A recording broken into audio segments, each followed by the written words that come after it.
sama Ibu Putri.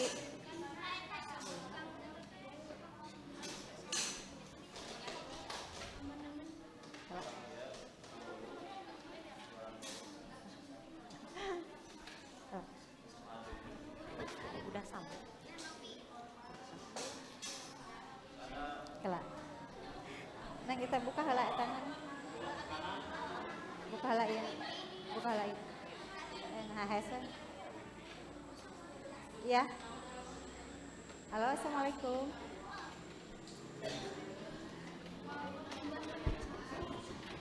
Halo. Ya. Nah, minta dulu Bu. Ininya. Maaf Bu, gajak. Minta dulu.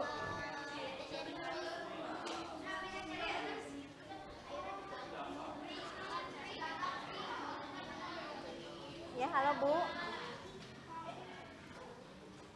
Oh iya, bisa. Iya. Ya, makasih Bu. Makasih Bu Putri. Putri.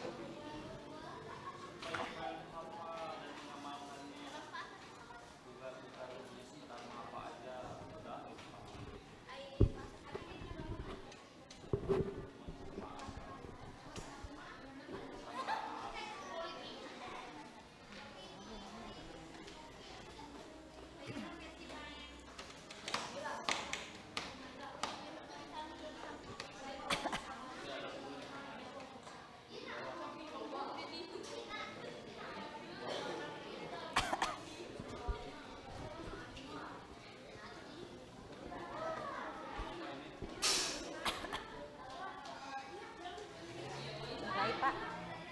Pak.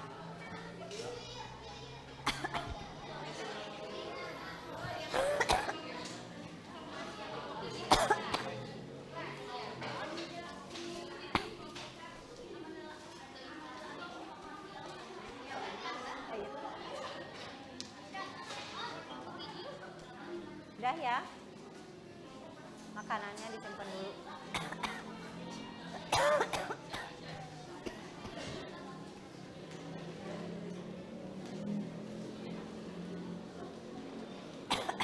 Udah siap ya? Ya, makanannya disimpan dulu ya.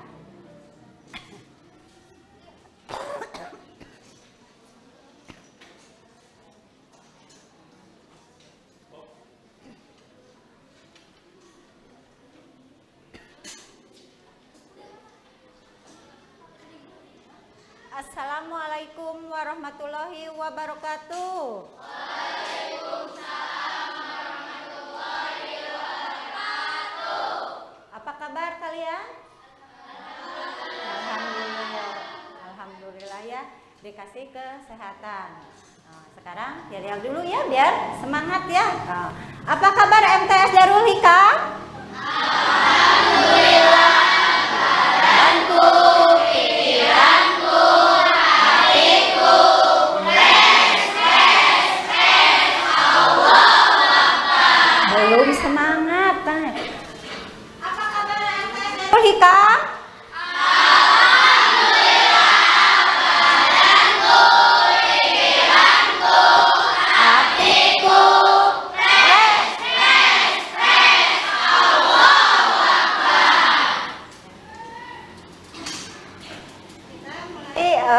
Belajar ya PPKN, pembelajaran PPKN ya.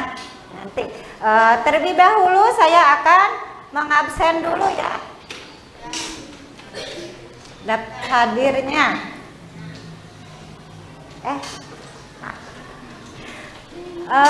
Maaf ya, kita berdoa dulu ya. KM-nya mana KM-nya? Oh iya, dipimpin oleh KM ya. Sebelum belajar mari kita berdoa kepada masing-masing.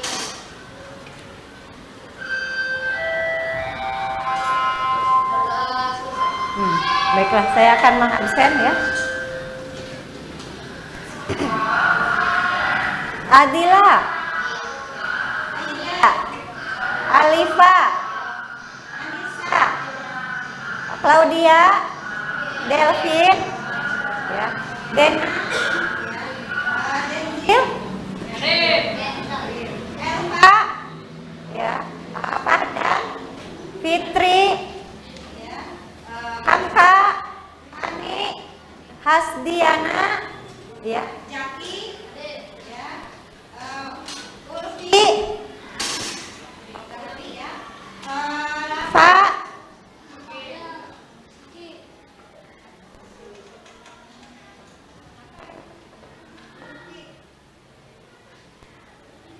Muhammad Restu, Nabila, Natasha, ya. Nasir, Nova, Nurholis, Rahma, Rizka, Rizky, Sinta, Siti Kurnia, ya. Siti Zahra, Trisya, ya. Ada Vicky hadir, cuma satu orang ya yang nggak hadir.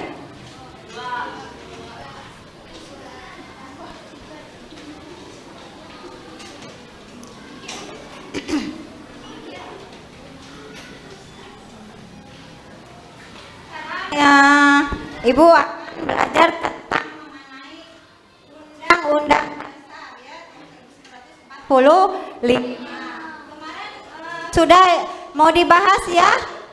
Bahas tentang apa pembelajaran Ibu kemarin?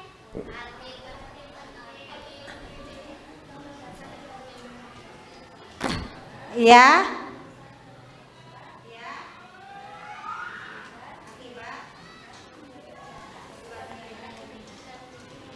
Ya, ya.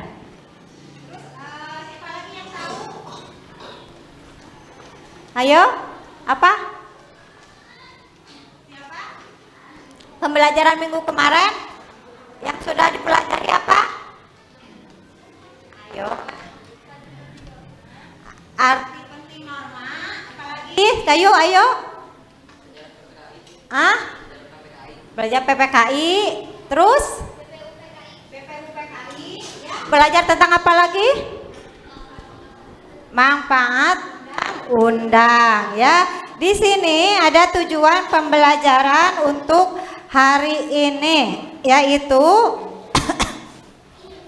kalian bakal tahu manfaat undang-undang ya, undang-undang tahun 1945 tentang periodisasi ya.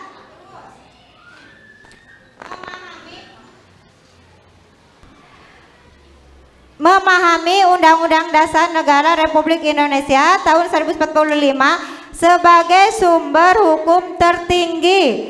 Terus di sini peserta didik bakal memahami bentuk pemerintahan yang berlaku dalam kerangka Negara Kesatuan Republik Indonesia. Terus peserta didik memahami peraturan perundang-undangan dan tata urutannya, mematuhi pentingnya norma-norma dan aturan penyimbangan hak dan kewajiban warga negara. Di sini kalian akan belajar PBL ya, PBL. Itu tujuan pembelajarannya. Terus mengenai materi yaitu tentang periodisasi Undang-Undang Dasar Negara Republik Indonesia. Di sini Ibu akan bertanya dulu. Apa itu Undang-Undang Dasar Negara Republik Indonesia?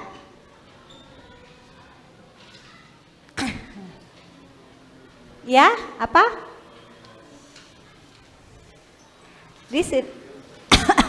Coba jangan malu-malu ya.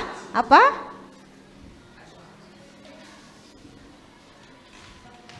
Di sini Undang-Undang Dasar ya.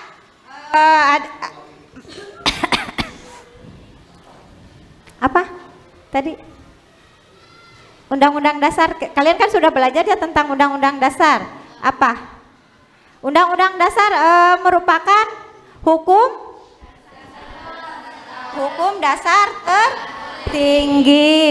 Siapa yang ini Undang-Undang Dasar?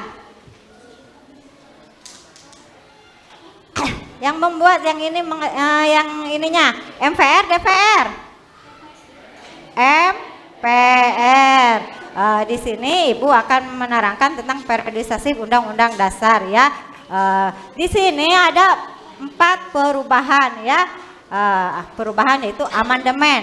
Apa yang kalian ketahui tentang amandemen? Amandemen, artinya apa amandemen? Ya? Apa?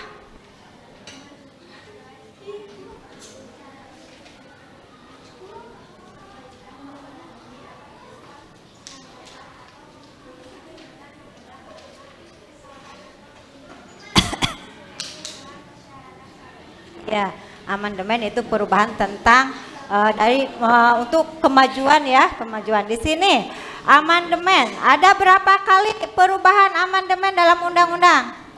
4 ya, 4 kali. Itu pertanyaan ya. Di sini kalian akan belajar tentang sejarah ya, sejarah undang-undang. Kalian bisa melihat video ya.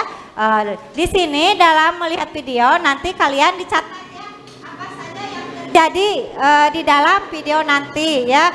Terus di sini pembelajaran video ya. Yang kedua melihat gambar ya, melihat gambar presiden dari yang pertama sampai yang terakhir. Terus di sini kalian akan mendapat tugas ya LKPD mengenai pembelajaran periodisasi ya. Terus di sini Ibu akan membagikan menjadi 4 kelompok ya. Kelompok dipimpin ya, ketuanya siapa, nanti ya wakilnya siapa. Yang mau maju ke depan. Di sini Ibu akan membuat PPT ya. PT Kanpas. Jadi mengidentifikasikan perubahan periodisasi Undang-Undang Dasar ya. Terus dalam pengerjaan Ibu akan ngasih waktu 2 minggu ya. Di sini nanti cari dulu bahannya ya. Bahan-bahannya bisa dari apa saja? Dari terus dari apa lagi? Dari buku ya. Dari apa lagi? Dari orang lain bisa? Bisa ya, orang yang lebih tahu pengetahuannya ya, arah tentang undang-undang ya. Terus apabila dalam waktu yang telah ditentukan ya, udah 2 hari, nanti ke depan disambung lagi ya, ada presentasi ya, presentasi ke depan dipresentasikan. Kalau kalian tidak tepat waktu maka akan dikurangi nilai kalian 10 poin ya. Agendanya ya hari ini ya. Sekarang Ibu akan memutarkan film dulu sebelum Ibu menerangkan pelajaran lebih lanjut ya.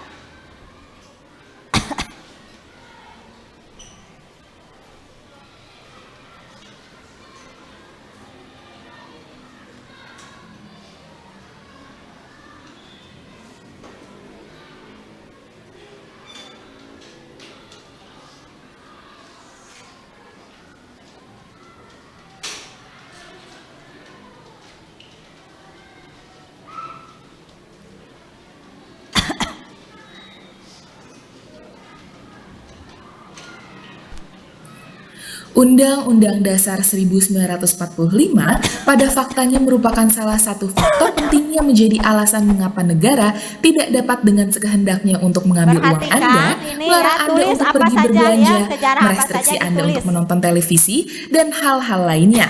Dokumen ini pula yang menjadi alasan mengapa Presiden, DPR, Mahkamah Agung atau lembaga negara lainnya bekerja dan melakukan hal-hal dengan cara yang Anda ketahui saat ini. Untuk lebih sederhananya, Undang-Undang Dasar 1945 adalah dokumen yang menentukan bagaimana negara Indonesia harus dijalankan. Coba kalian cermati.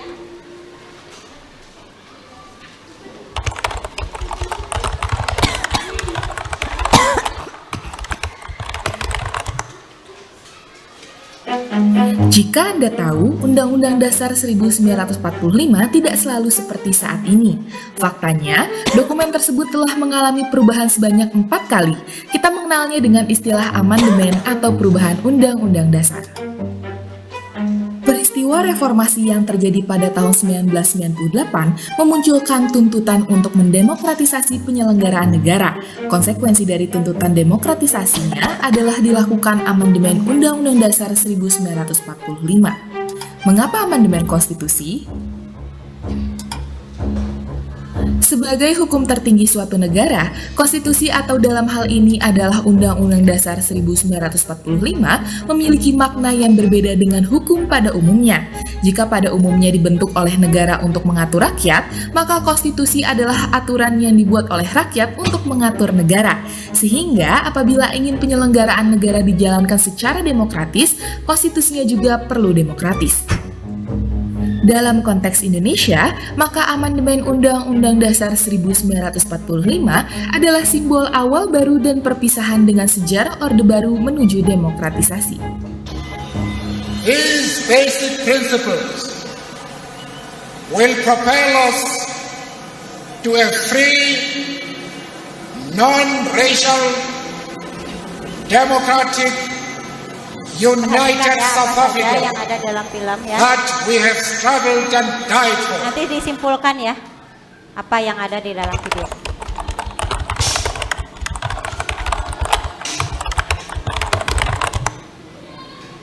Pada amandemen pertama, terdapat beberapa perubahan yang patut disoroti. Pertama, pemindahan kekuasaan legislatif dari Presiden ke Dewan Perwakilan Rakyat. Sebelum perubahan, DPR disebut sebagai lembaga stempel. Hal ini karena pada masa itu kekuasaan untuk membentuk undang-undang adalah kekuasaan Presiden. Fungsi DPR adalah untuk menyetujui rancangan undang-undang yang diajukan oleh Presiden. Apakah rancangan undang-undang tentang ibu kota negara dapat disetujui untuk disahkan menjadi undang-undang? Namun, pada masa Orde Baru terjadi kooptasi terhadap berbagai lembaga negara di mana DPR merupakan salah satunya. Golkar dengan mufakat bulat berketetapan bahwa putra terbaik bangsa yang memenuhi kriteria yang dimaksud untuk diajukan sebagai calon presiden mandataris MPR masa bakti 98-2003 adalah Haji Muhammad Soeharto.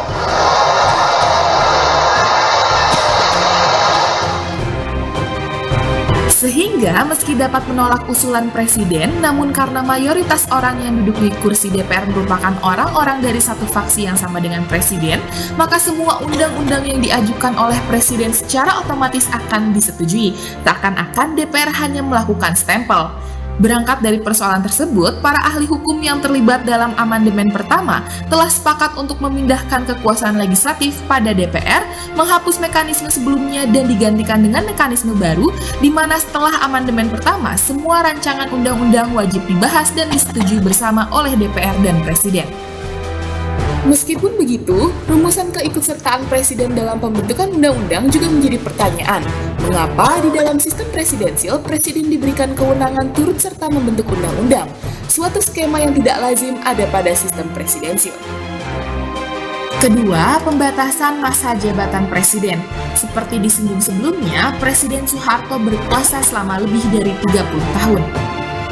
Apabila mengingat pendapat Lord Acton bahwa power tends to corrupt and absolute power corrupts absolutely, maka pemerintahan Orde Baru merupakan bentuk manifestasinya. Sehingga pada amandemen pertama kekuasaan presiden dibatasi menjadi hanya 2 periode saja.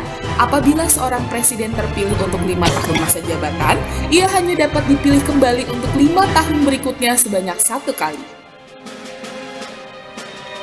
Ketiga, penempatan mekanisme cek terhadap berbagai macam kewenangan presiden. Sebelum amandemen, presiden memiliki kekuasaan yang sangat besar. Beberapa kewenangannya bahkan dibiarkan tanpa ada cek.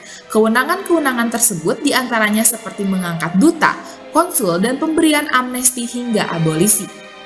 Setelah amandemen pertama, terhadap semua kewenangan tersebut ditempatkan mekanisme cek berupa pertimbangan cabang kekuasaan lain seperti DPR dan Mahkamah Agung.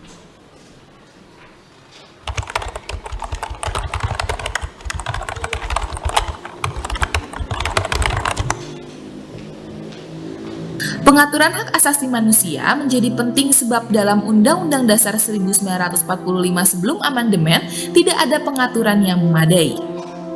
Tidak dirincikannya pengaturan hak asasi manusia dalam Undang-Undang Dasar 1945 sebelum amandemen dilatar belakangi dari perdebatan alot antara Soekarno-Supomo dengan Muhammad Yamin dan Muhammad Hatta.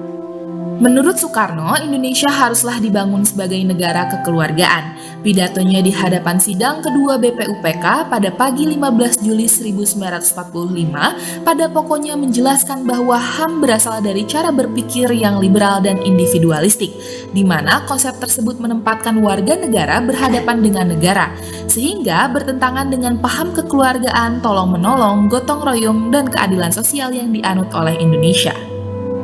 Pendapat tersebut kemudian didukung oleh Supomo yang juga berpendapat tidak perlu memasukkan pengaturan mengenai HAM dalam Undang-Undang Dasar. Supomo dengan sadar membenturkan paham kekeluargaan dan hak-hak warga negara yang disebut Soekarno sebagai paham liberal dan individual. Berbeda halnya dengan Muhammad Hatta dan Muhammad Yamin yang menginginkan agar hak-hak asasi manusia diatur dalam Undang-Undang Dasar. Kekhawatiran Hatta adalah bahwa tidak adanya jaminan atas hak tersebut dalam Undang-Undang Dasar akan menjadikan negara yang baru dibentuk menjadi negara kekuasaan. Selaras dengan pandangan tersebut, Muhammad Yamin dalam sidang BPUPKI menyatakan secara terang-terangan bahwa pengaturan HAM dalam Undang-Undang Dasar adalah hak rakyat yang apabila tidak terang dalam hukum dasar, maka akan besar sekali dosanya kepada rakyat yang menantikan hak daripada Republik. Lalu, bagaimana hasil dari perdebatan tersebut? Dari perdebatan panas tersebut, akhirnya menemukan jalan tengah di mana nilai-nilai penghargaan dan penjaminan terhadap hak asasi manusia tetap ada, meskipun pengaturannya tersebar dalam berbagai pasal, terutama pada pasal 27 hingga pasal 34 yang menekankan kepada jaminan di bidang sipil, politik, ekonomi, sosial, dan budaya. Sehingga negara tidak melepas tangan begitu saja atas tugasnya untuk melindungi hak asasi manusia, meskipun memang perlu diakui bahwa pengaturan yang tidak dirincikan mempunyai kelemahan. Kelemahan ini dapat dirasakan dari banyaknya tuntutan masyarakat untuk segera dicantumkan secara lengkap dan tegas terkait pengaturan hak asasi manusia dalam Undang-Undang Dasar, mengingat banyaknya tragedi kemanusiaan yang telah terjadi. Seperti meledaknya peristiwa 1965 hingga 1966 yang ditandai dengan adanya gerakan 30 September 1965 atau G30 SPKI sebagai titik balik dramatis dalam sejarah Indonesia, di mana telah terjadinya pemenjaraan, penyiksaan, pelecehan seksual dan pembunuhan, atau juga terjadinya peristiwa sadis Tanjung Priok pada tahun 1984 yang berakhir pada pertumpahan darah antara masyarakat sipil dengan tentara yang mengakibatkan penduduk sipil kurang lebih 23 orang luka-luka atau setidak-tidaknya sebanyak 14 orang meninggal dunia. Kedua contoh tersebut hanyalah gambaran kecil dari banyaknya peristiwa pelanggaran hak asasi manusia yang dilakukan oleh negara. Maka, atas segala desakan yang muncul akhirnya melahirkan pengaturan hak asasi manusia dalam Undang-Undang Dasar yang lebih baik melalui amandemen kedua. Selain itu, terdapat poin menarik dalam pengaturan hak asasi manusia dalam Undang-Undang Dasar Negara Republik Indonesia tahun 1945 karena sistematikanya identik dengan desain dalam Universal Declaration of Human Rights yang juga menempatkan pasal tentang pembatasan hak asasi manusia sebagai pasal penutup. Udah ya. Ini amandemen ketiga ya, 2021. Dalam perubahan ketiga ini, terdapat beberapa materi atau hal baru yang lebih berfokus dalam pembahasan lembaga negara, misalnya pembentukan Mahkamah Konstitusi atau MK. Kelahiran MK dilatar belakangi dari perkembangan pemikiran hukum dan kenegaraan modern yang muncul di abad ke-20, di mana dibutuhkan sebuah lembaga negara yang berfungsi menangani perkara tertentu di bidang ketatanegaraan dengan tujuan untuk menjaga konstitusi agar dilaksanakan secara bertanggung jawab sesuai dengan kehendak rakyat dan cita-cita demokrasi. Melalui perubahan amandemen ketiga, akhirnya dilekatkan 5 kewenangan MK dalam Undang-Undang Dasar 1945 yang dapat dilihat sebagai berikut. Dalam konteks gagasan lahirnya judicial review dalam Badan Peradilan di Indonesia, nyatanya sudah dipikirkan sejak awal berdirinya Republik Indonesia berdiri oleh Sutomo dan Muhammad Yamin. Perdebatan judicial review terus berkembang sebagai wacana di masyarakat hingga akhir masa Orde Baru.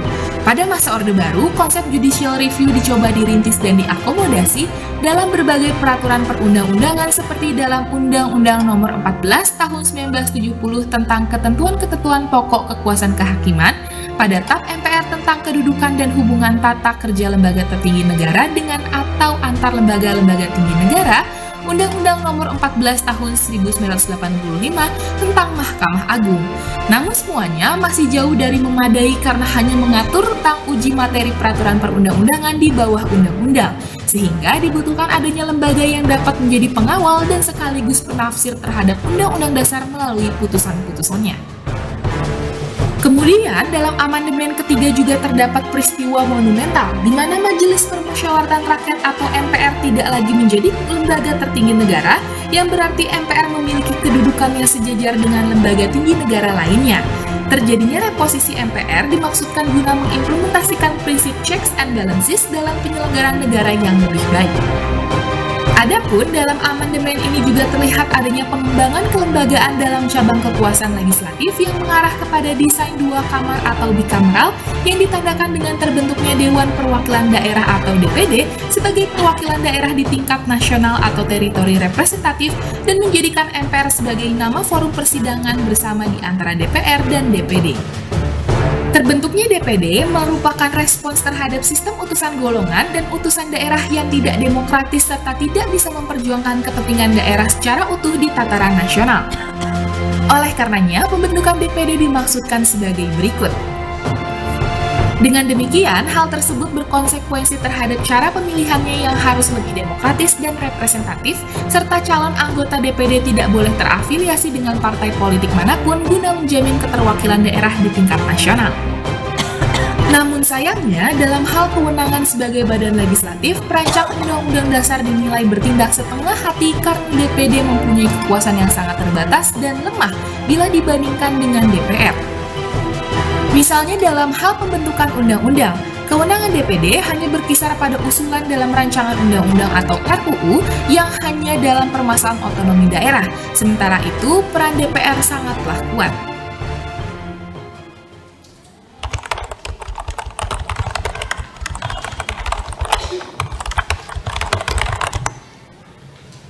Ini yang keempat ya. Memasuki pembahasan amandemen keempat, gagasan brotherhood atau asas kekeluargaan telah digagas sejak sidang BPUPKI untuk membawa perekonomian Indonesia berdasarkan cita-cita gotong royong, usaha bersama, dan tidak berjalan dalam pasar bebas.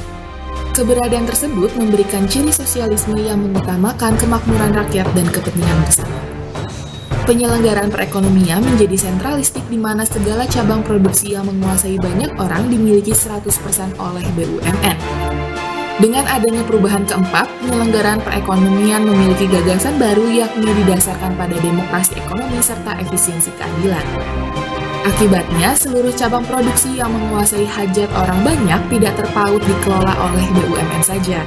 Kini, baik swasta ataupun BUMN yang dapat memberikan outcome terbaik dalam penyelenggaraan perekonomian dapat mengelola kegiatan cabang produksi. Faktanya, skema monopoli atau larangan adanya persaingan pada sektor penting yang dikelola oleh BUMN telah ditinggalkan. Sebagai contoh, sebelumnya sektor perkereta-apian sepenuhnya dikuasai oleh negara yakni oleh PT Kereta Api Indonesia atau PT KAI. Namun, dengan adanya gagasan demokrasi ekonomi dan efisiensi keadilan, perkereta-apian kini dapat diselenggarakan oleh BUMN, BUMD, ataupun Badan Hukum Indonesia yang khusus didirikan untuk perkereta-apian. Artinya, perubahan keempat telah mengubah paradigma perekonomian di mana sektornya dapat diliberalisasi.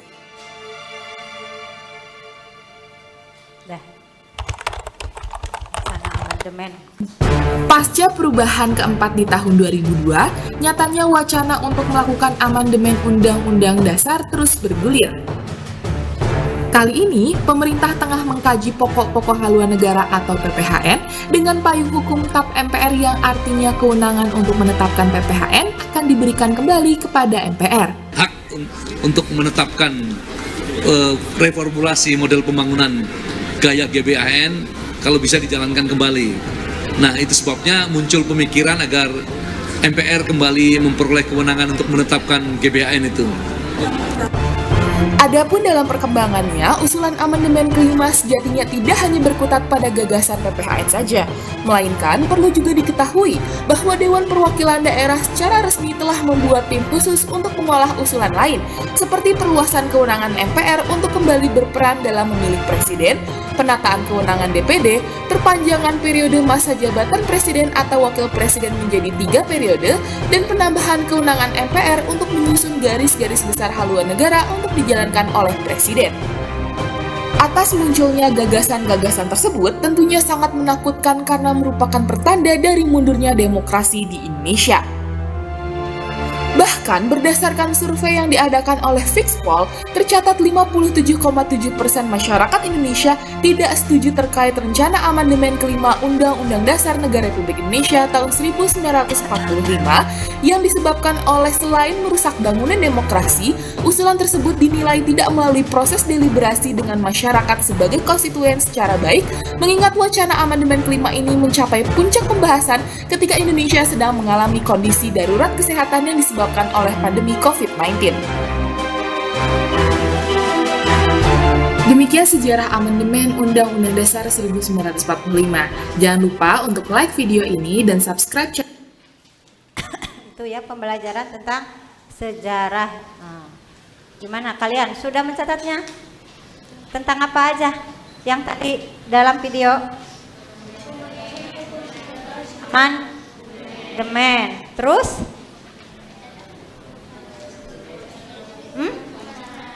Wacana amandemen. Terus di dalam video tadi konstitusi amandemen. Terus apa lagi? Hak, tentang hak asasi manusia. Terus apa lagi? Pemindahan kekuasaan. Terus apa? Pembatasan kekuasaan legislatif. Terus apa lagi laki-laki di belakang? Pembatasan masa jabatan presiden. Jadi ada pertama kali presiden apa? Siapa? Soekarno ya tadi. Wakilnya siapa wakilnya? Wakilnya? Iya presidennya Soekarno, wakilnya siapa? Ada yang masih tahu? Muhammad Hatta. Ya. Terus tadi siapa lagi yang di video presiden kita?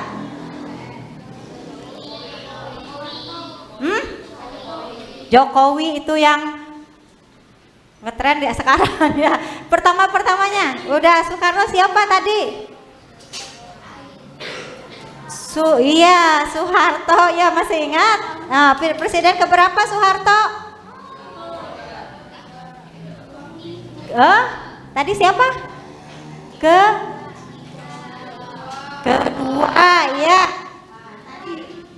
Kan tentang realisasi ya. Undang-undang berapa kali amandemen? 4. Tadi yang kelima aja. Yang kelimanya tidak. Ini ya tidak jadi ya.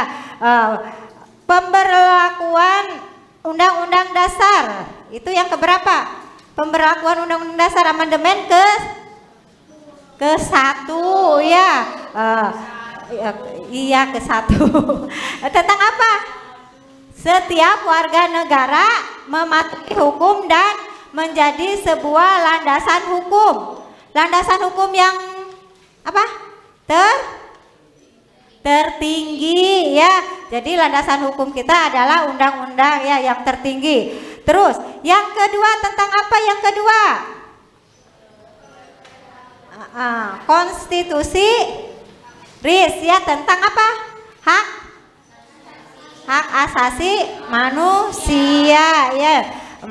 Negara gabungan dari beberapa yang menjadi negara-negara bagian dari negara Serikat ya. Terus tadi yang ketiga amandemen apa?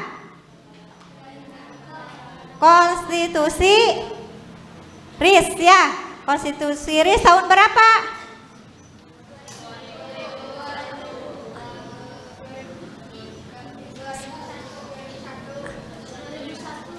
Konstitusi RIS 1900.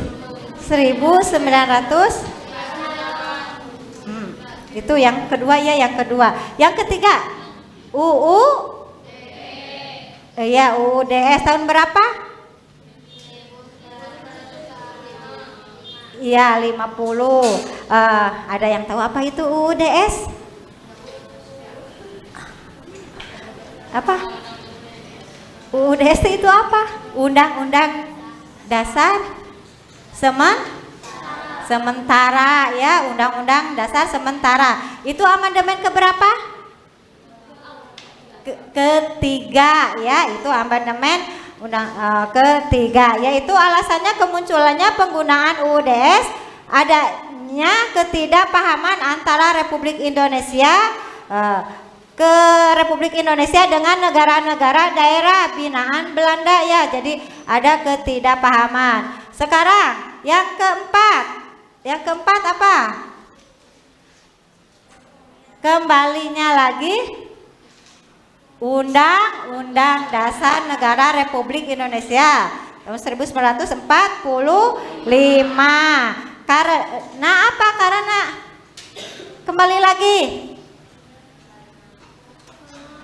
karena kegagalan konstitusi untuk membicarakan dan menetapkan UUD 1945 ya, tetapi hingga lahirlah dekret presiden ya, menjadi sumber bagi berlakunya kembali Undang-Undang Dasar. Itu amandemen ya. Sekarang materi hari ini ya, Ibu akan mencoba lagi melalui gambar. Tadi kalian udah sebagian dibahas mengenai gambar presiden. Coba sekarang tulis lagi ya, presiden keberapa, wakilnya siapa, tahun berapa, masih ingat?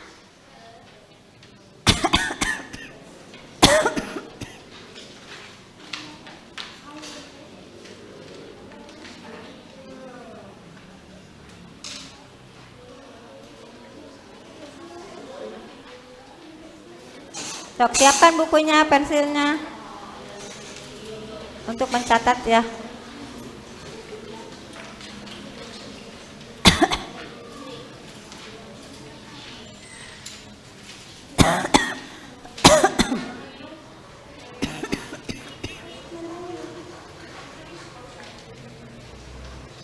Di sini ada gambar ya. Ini. Itu presiden keberapa? Ya, ditulis ya, kalian catat tahun berapa? Ya. Kabinetnya apa? Udah berapa kali ganti presiden di situ? 7 ya, sok. Yang paling kenal yang terakhir, yang masih menjabat ya. Tulis faktor-faktor penyebab periodisasi, pembelajaran dan perubahan Undang-Undang Dasar Negara Republik Indonesia ya. Di situ ada presiden pertama.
Ada yang tidak ngerti? Hah? Masih ingat semuanya?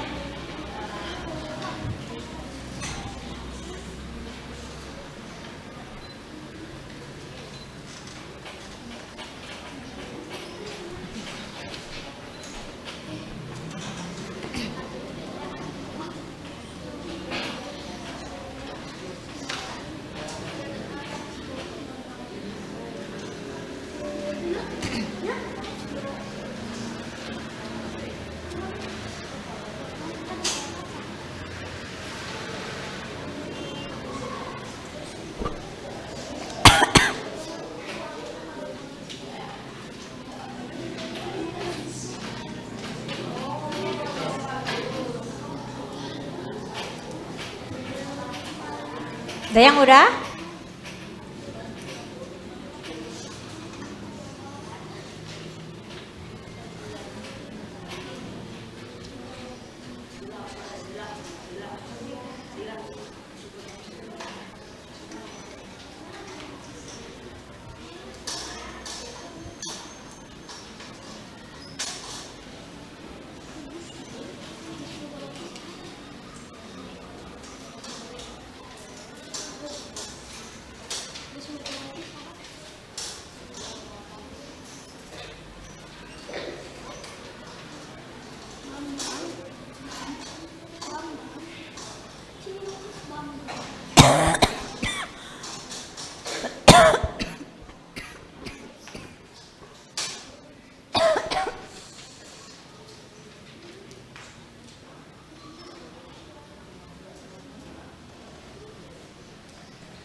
Sudah?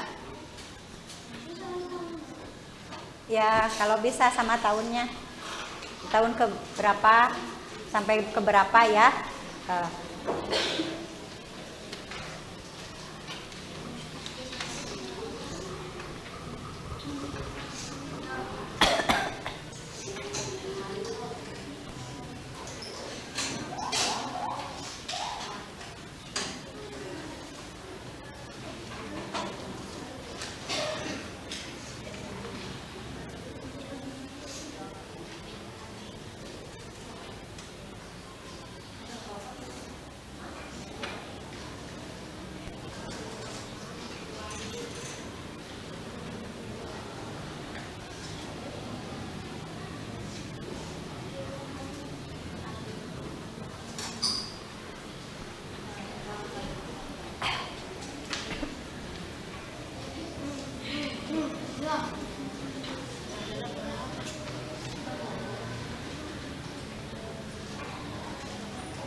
Sudah ya?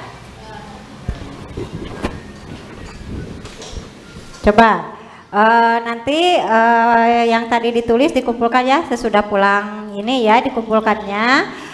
Terus Ibu pingin tahu dulu ya presiden itu yang pertama siapa? Soekarno. Tahun berapa?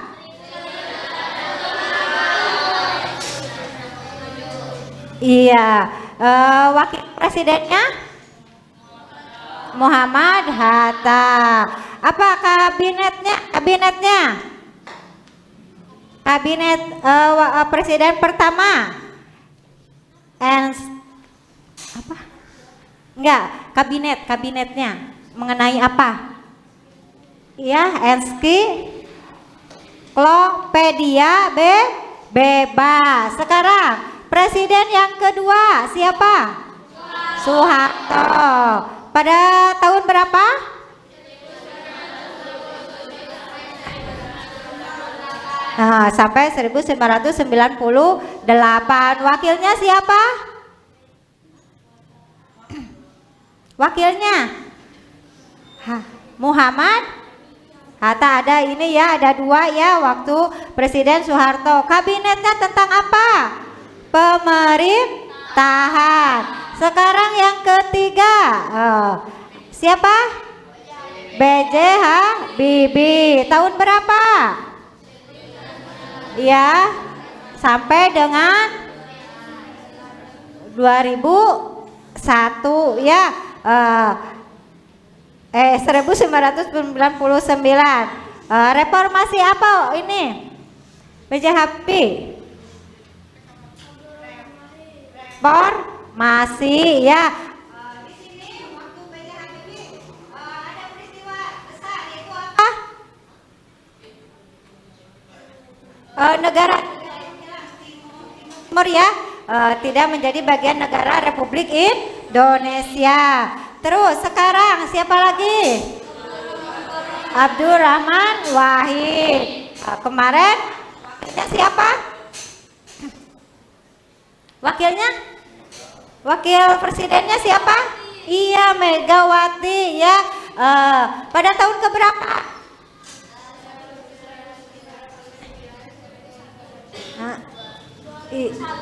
Iya betul ya, 1900 sampai dengan 2001. Setelah menjadi wakil presiden terus menjadi presiden ya. Presiden wakilnya siapa? Megawati. Ada yang ingat? Lupa lagi ya? Hamzahas ya. Di sini kabinetnya yaitu tentang kabinet gotong royong ya, pemberlakuan amandemen. Sekarang yang keberapa ini? Yang keberapa? Yang ke-6. Siapa itu? Masih ini ingat ya kalau kesininya. Susilo Bambang Yudhoyono ya. Pada tahun keberapa? Iya, 2004. Berapa kali periode? 2 ya, 2 kali. Tentang apa ini? Susilo. Indonesia bersetujui cenanya. Bersatu pakai i ya, bersatu i. Ya, itu 2 kali periode ya. Yang terakhir yang masih tergina langsung Jokowi. Iya. Presiden berapa kali? 2 kali 2 periode ya. Siapa yang menjadi wakilnya? Oh ya, yang pertamanya? Yang pertamanya siapa? Yang terakhir aja yang ingetnya. Yang pertama siapa? Iya, siapa? Yusuf? Iya, Yusuf Kala yang pertama kali. Terus yang putaran keduanya yaitu Ma'ruf Amin. Pada tahun keberapa Jokowi? Ya, 2014 sampai sekarang. Yang sebentar lagi akan diadakan mencolok. Mencolok ya. Presiden baru. Udah ada yang tahu siapa itu kandidatnya? Prabowo. Ya, Prabowo ya. Terus wakilnya siapa? Gibran yang masih muda ya, yang termuda. Terus siapa lagi kabinet kedua? Yang kedua? Apalnya Prabowo saja, apalnya? Siapa lagi? Ganjar Pranowo. Wakilnya siapa? Mahfud? Siapa? Ma'ruf Amin. Yang ketiga siapa? Anies, Pak Aniesnya, Pak Anies. Wakilnya? Kalian di sini mungkin belum ya, belum bisa memilih ya, tapi sudah harus tahu ya sejarah di Indonesia ulah karena film nya kali-kali lihat kita perkembangan sejarah yang nantinya akan ada sejarah waktu tahun 2003 siapa aja ya yang menjadi kandidat mau menjadi presiden harus tahu ya tentang sejarah-sejarah tentang kejadian yang ada di Indonesia, apalagi buka buku sejarah yang lama-lama, jangan sejarah film, sejarah apalagi nyari apa video-video TikTok ya, jangan itu saja ya, tetapi belajarlah mengenai sejarah-sejarah yang ada di Indonesia, apalagi ini pelajaran PPKN ya, ada apa di pelajaran PPKN? Ada pasal-pasal, ya pasal-pasal yang sukar diingat ya. Mudah nggak menghafal pasal? Tidak ya. Terkadang lupa lagi pasal tuh. Jadi pabaliut ya. Sekarang Ibu akan membagikan kelompok ya. Di dalam pembelajaran ini Ibu akan membagikan kelompok menjadi 4 kelompok. Di sini jangan perempuan saja. Di sini maunya Ibu laki-laki dan perempuan harus bersatu, tidak boleh ini laki-laki ini perempuan ya. Di dalam kerja kelompok di sini kalian harus aktif. Aktif, jangan yang itu aja yang mengerjakannya ya, tetapi semuanya bantu. Di sini Ibu akan memperbolehkan kalian mengeluarkan HP untuk mencari bahan, mengidentifikasikan periodisasi perubahan Undang-Undang Dasar Republik Indonesia tahun 1945. Boleh lihat HP ya, sejarahnya apa saja yang tadi tentang amandemen. Kalian mau apa? Pasal-pasalnya perubahan ke-1, ke-2, ke-3 ya. Terserah, ini dulu rempuk dulu sama kelompok ya. Coba sekarang dibikin kelompoknya yang biasa ya. Coba bikin kelompok ya. So. Di sini 1 ya, di sebelah sini 1. So, dirubah kursinya.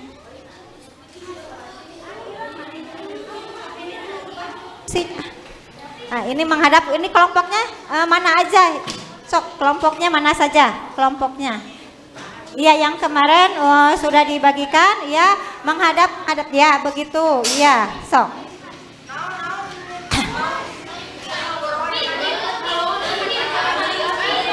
Ya. Kelompok ini ya, kelompok ini kelompok 1. Ini kelompok 4, kelompok 3, kelompok 2. Di sini kelompok 2 ya, menghadapnya sebelah sini di depan. Di depan ya, itu kelompok yang di sebelah situ. Iya, ke sini. Ini ya gitu. Ini kasih dulu. Ini kelompok 4-nya udah dibentuk siapa saja? Sok, ini ke sini aja menghadapnya. Nah, sok. Ini kelompok 4. Iya, kelompok 1. Ini kelompok 3-nya mana? Kelompok 3-nya? 2. Kelompok 2 sebelah sini, kelompok 2. Oh, sebelah situ, ininya ke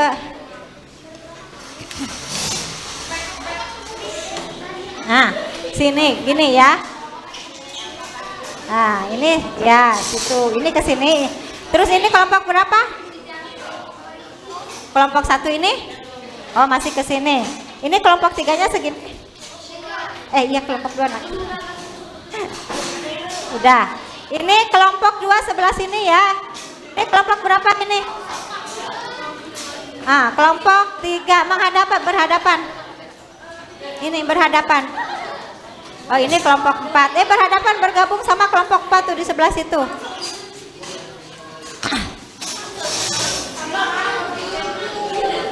Ini menghadapnya sebelah sini dulu ya.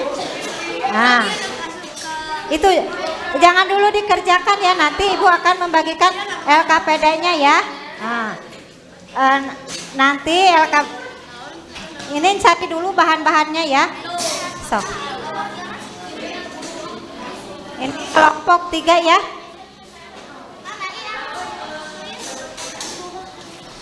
Sok. Ini sebelah sini. Sok.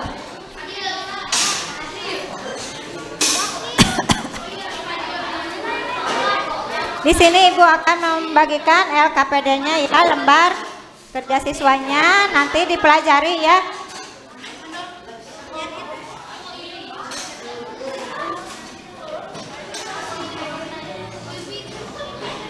Coba dengerin tugas ini ya. Sekarang kalian mencari bahan-bahannya dulu ya, bisa lewat HP. Ini tugas LKPD-nya.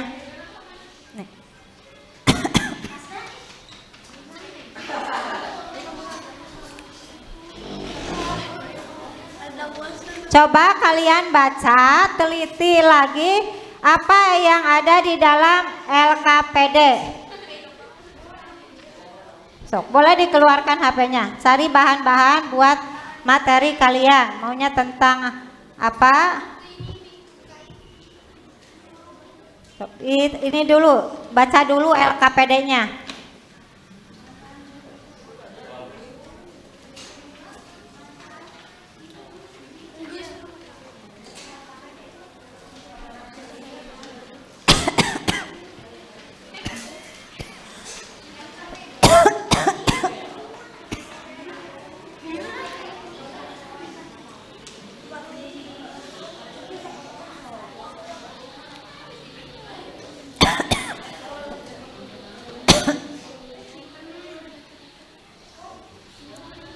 Mau tentang apa ini?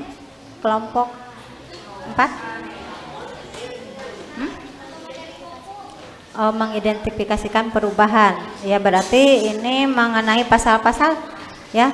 Coba cari lagi ya di situ di Google ya. Pasal-pasal sejarah. Coba ditulis di situ kan ada di LKPD-nya, dipelajari lagi LKPD-nya. Ditulis dulu sih di sini ya. Nanti di situ kan ada ya, coba dengerin. Di situ nanti di dalam bentuk PPT Canva. Sekarang dicari dulu. Coba sini. Kalian ditulis di sini kan ada ya lembar jawaban. Di sini buat menulis apa yang kalian mau ceritakan nanti ya, ditulis dulu, nanti dimasukkan ke dalam HP dalam PPT ya, biar ini sekarang cari dulu bahan-bahannya di HP, ditulis di sini, nanti dimasukkan ke dalam HP ya. Buat minggu depan ya, PPT-nya minggu depan. Sekarang nyari dulu bahannya dicari dulu ya di LKPD nanti. Apanya? Iya, ditulis dulu di sini. Nah, ya bahan-bahannya di HP kan ya, ini ada yang nyari apa ketemu, dikasih sama orang yang bagian menyatat ya. Nih, sok cari lagi maunya tentang apa, tentang sejarah undang ya. Kelompok ini udah ketemu, dah sok cari, ditulis, sok cari dulu. Terus kan kemarin sudah ada di ya. Coba cari di buku-buku yang itu ya, di buku kalian, di buku yang Ibu udah kasih bahan ajarnya ya. Coba di situ ada enggak? Terus di buku pelajaran kalian dicari lagi selain di HP. Apa?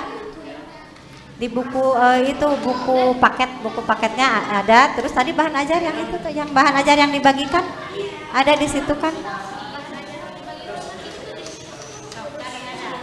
Itu kan di situ ada perubahan yang ke-1, amandemen ke-1 ke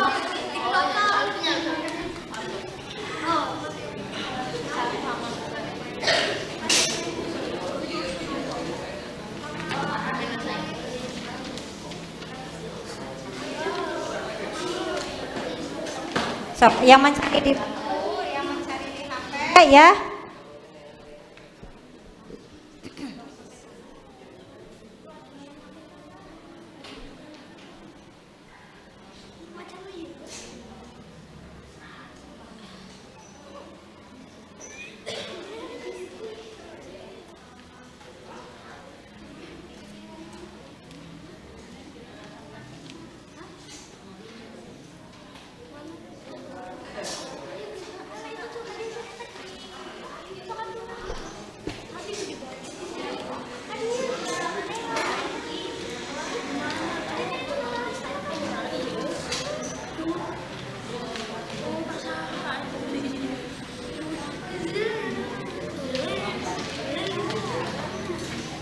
Kalau yang belum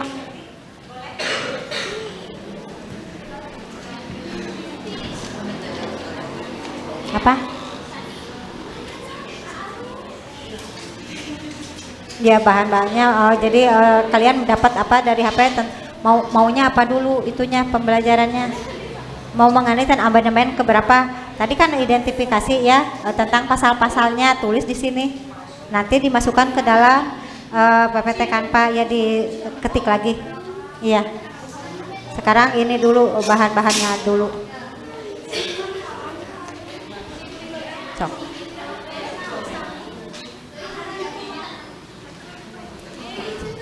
Ini tentang apa? Iya. Iya. Apanya? Iya ditulis tadi kan mau tentang apa itunya? Judulnya buat BPUPKI ya, ya tentang amandemennya, amandemen keberapa? Mau amandemen keberapa? Kedua, ke satu, ketiga. Mau amandemen ketiga. Jadi kalian cari bahan-bahannya tentang amandemen ketiga. Iya, di HP, di buku kan ada, di buku juga amandemen bahan ajar yang ini yang Ibu kasihkan ya.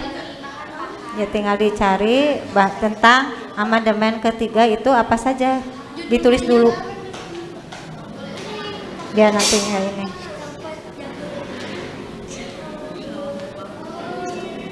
Iya, saya tulis dulu ya, bantu yang lainnya ya. Iya di situ ya. Iya, iya itu amandemen 3.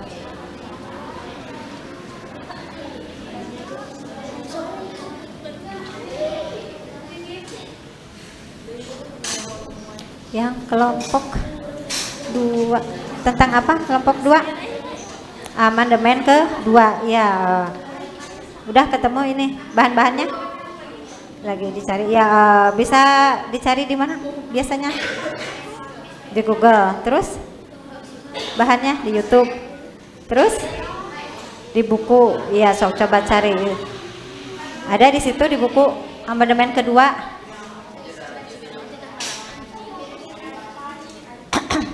Di sini mau ngerjain apa? Tentang perubahan undang-undangnya. Amandemen keempat. Ya, tentang apa?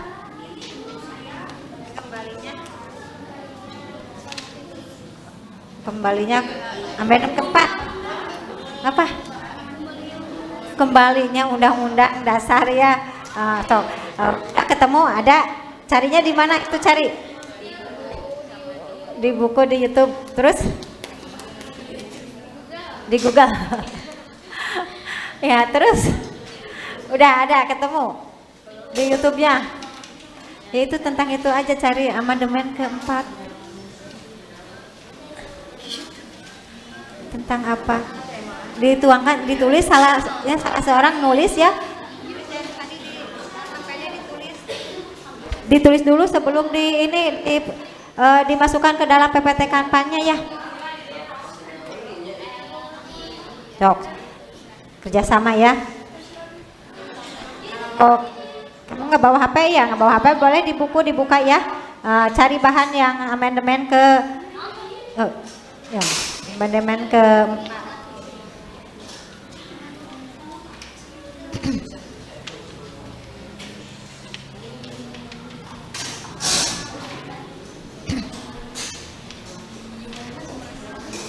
kelompok ini pada kemana?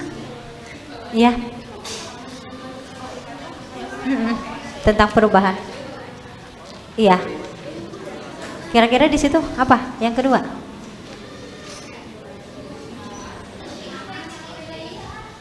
Ya ditulis kira-kira yang pentingnya yang mana ya?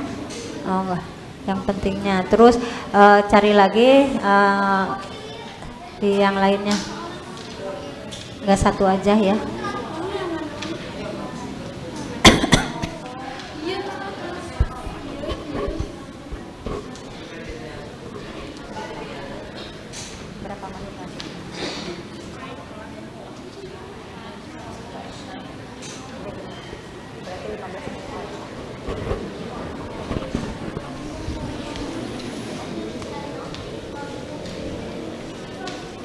Sok bantu ya. Di sini ngasih penilaian ya. Apakah kalian aktif, tidak aktif ya, disiplin atau tidak di dalam kelompok ini ya.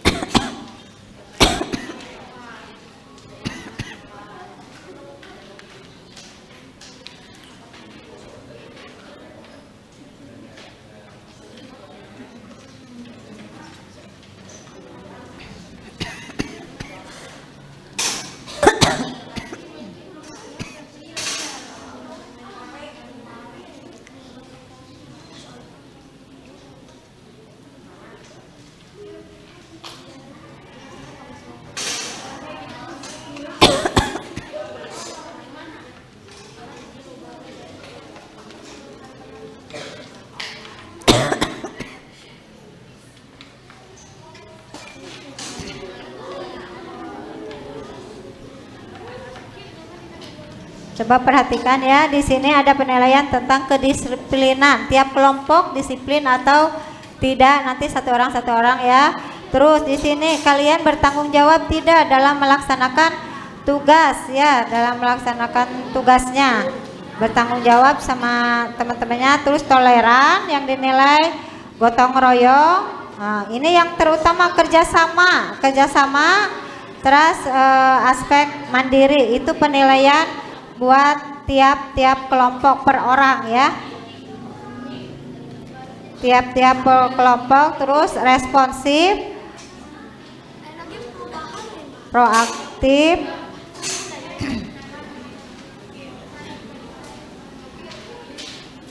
penilaiannya ya tentang pribadi, penilaian diri.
Oke.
tugas yang aku berikan sudah ya.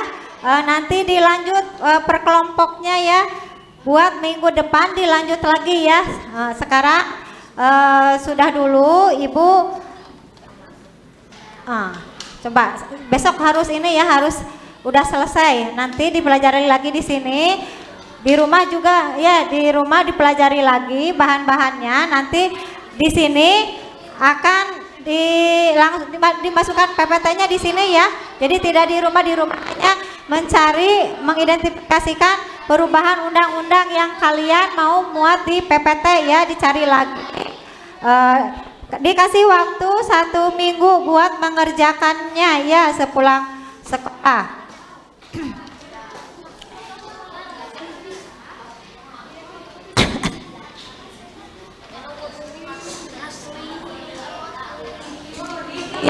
Menghadap biasa lagi ya ke sini.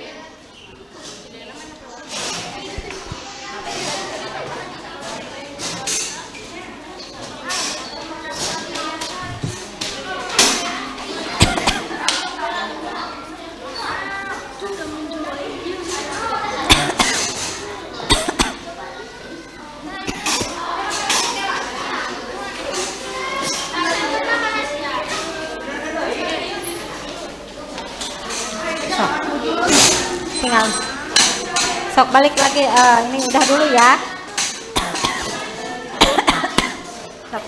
Keluar dulu dari itunya.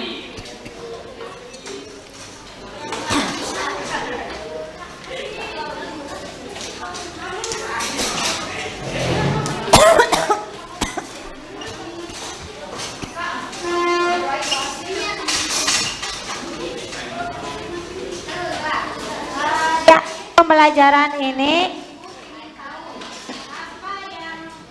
kalian ketahui tentang pembelajaran hari ini apa? Mengenai apa pembelajaran hari ini? Ya, PPKN tentang apa? Amandemen, terus konstitusi, terus undang-undang dasar. Sebelah sini apa? Tentang di amandemen tentang hak asasi manusia. Hak asasi manusia apa maksudnya?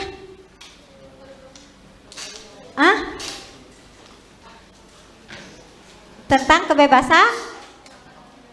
kebebasan seseorang ya.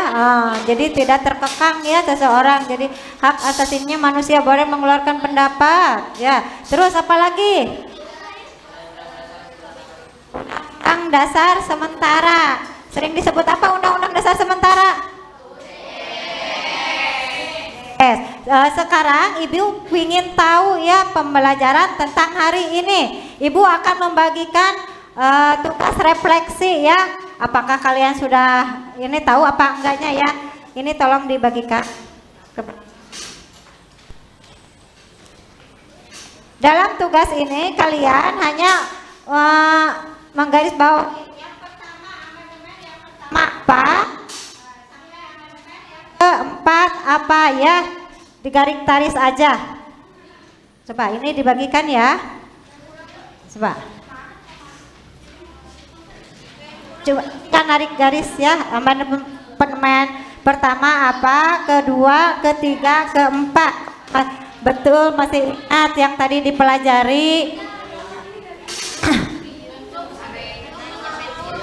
Ya, kita garis aja. Pertama, ini apa? Apakah kewenangan membentuk? Di situ ada presiden. Apa di situ? Tuh, baca dulu. Lebih. Siapa yang belum? Semuanya? Lebih. Oh dia tadi ada yang tidak sekolah ya.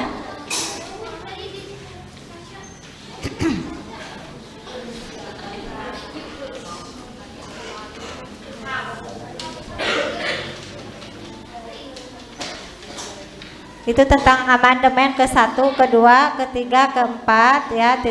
Tinggal ditarik garis aja. Di situ baca tugasnya.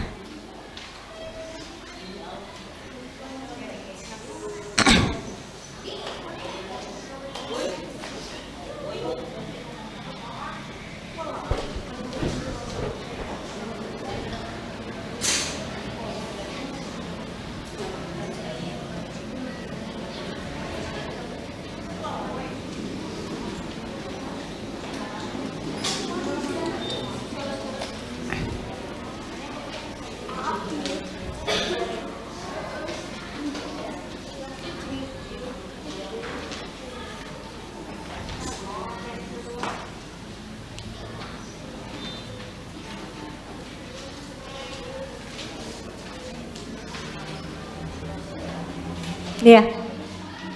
Ditarik garis. Itu kan ada di situ perintahnya di atasnya.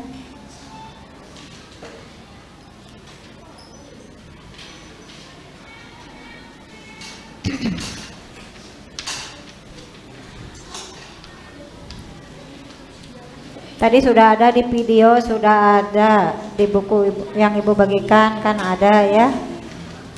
Sudah diterangkan. Amandemen pertama itu apa?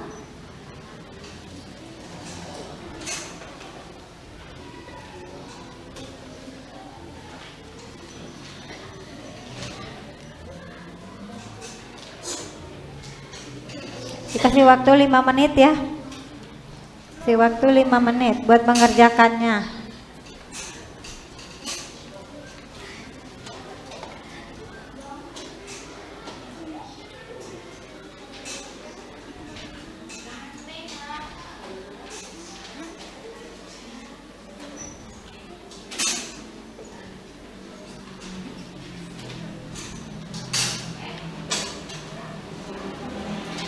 Yang sudah boleh dikumpulkan ya ke depan.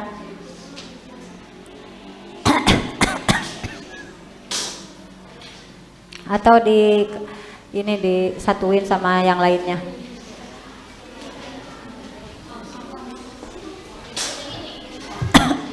Tarik gitu.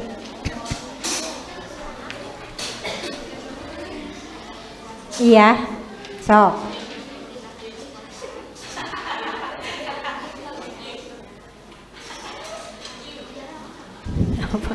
Jangan ketawa-ketawa.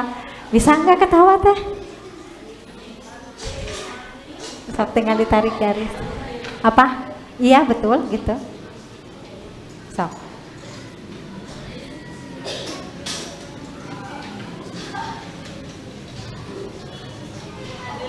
Iya. Sok terusin.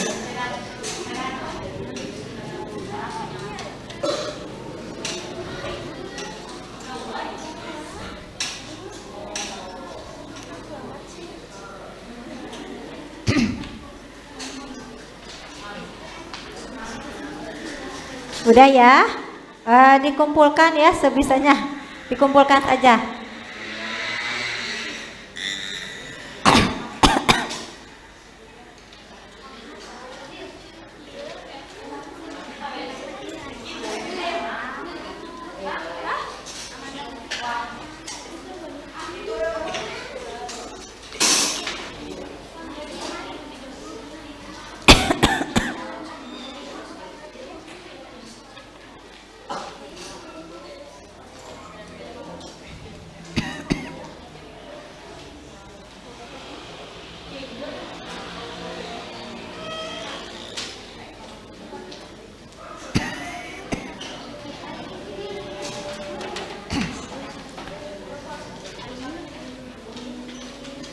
Udah? Udah.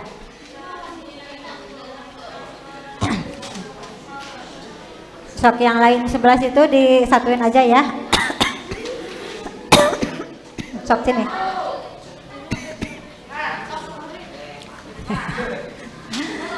Yuk.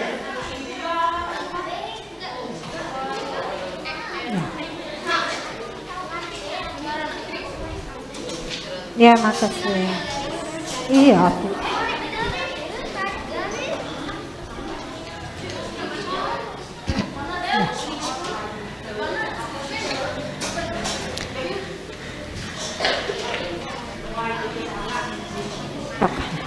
Di estafet yang itu yang belakang di estafet saja ya, yang belakang.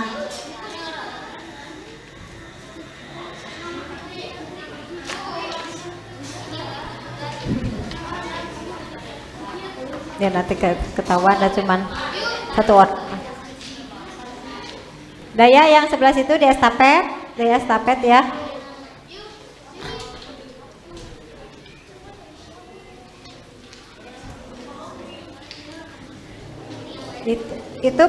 Ini tentang pembelajaran hari ini, refleksi. Apakah kalian mengerti atau tidak ya tentang tugas yang Ibu berikan? Di sini Ibu tadi sudah dijelaskan ya untuk hari ini, pembelajaran hari ini Ibu cukupkan sekian. Nanti ketemu lagi minggu depan Ibu akan melanjutkan lagi tugas yang Ibu berikan, ya. Yang Ibu berikan kalian di rumah ini pelajari, cari bahan-bahannya. Nanti di sini kita buat PPT Canva, ya. Jadi kalian pelajari lagi. Kalau yang belum tahu tentang PPT Canva-nya apa, cari di Google banyak ya cara-caranya. Kalau yang bahan-bahan, cara-caranya, bagaimana dulu, masukin kemana dulu, ya. Oh iya, itu pembelajaran hari ini. Udah.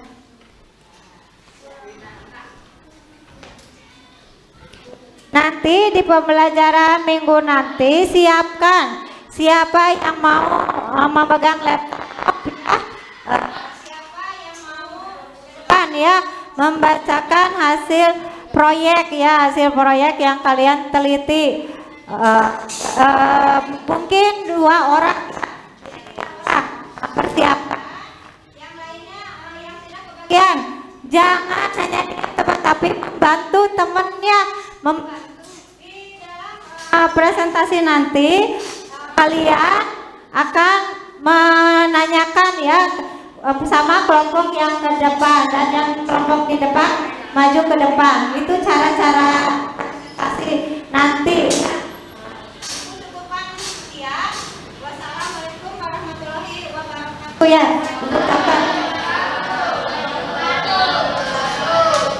Ya, udah, terima kasih, ya. Minggu depan ketemu lagi, ya.